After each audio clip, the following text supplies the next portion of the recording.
years you've been sticking it to me. I want to know how come. You want to know? I want to know how! Okay, I'm going to tell you.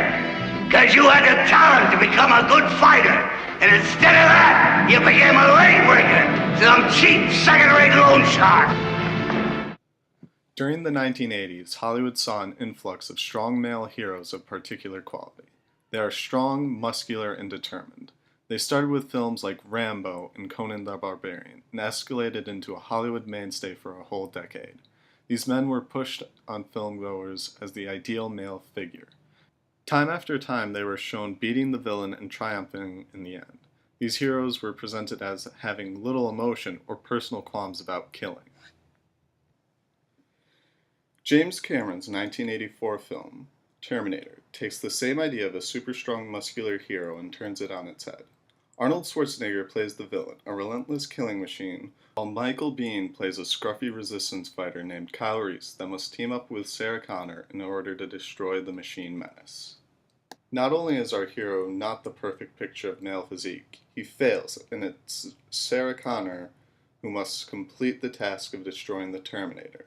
This subversion of the contemporary hero made Terminator unique and a hit. James Cameron's next film, Aliens, had a very similar take on male masculinity. In it, a platoon of space marines are sent in to rescue a colony from monstrous aliens. The most gung-ho and masculine of the marines die early in the film, leaving the more emotional and level-headed Hicks to save the day, along with another strong female, Ripley. Another dimension added in Aliens is an ineffective lieutenant who leads his team to doom because he himself is not a strong male figure. Cameron demonstrates both extremes of male heroes, super strong and militaristic, and the opposite, timid and ineffective. This brings us to James Cameron's newest picture, Avatar. In it, Cameron repeats the same dynamic he has been for most of his career, with no alteration.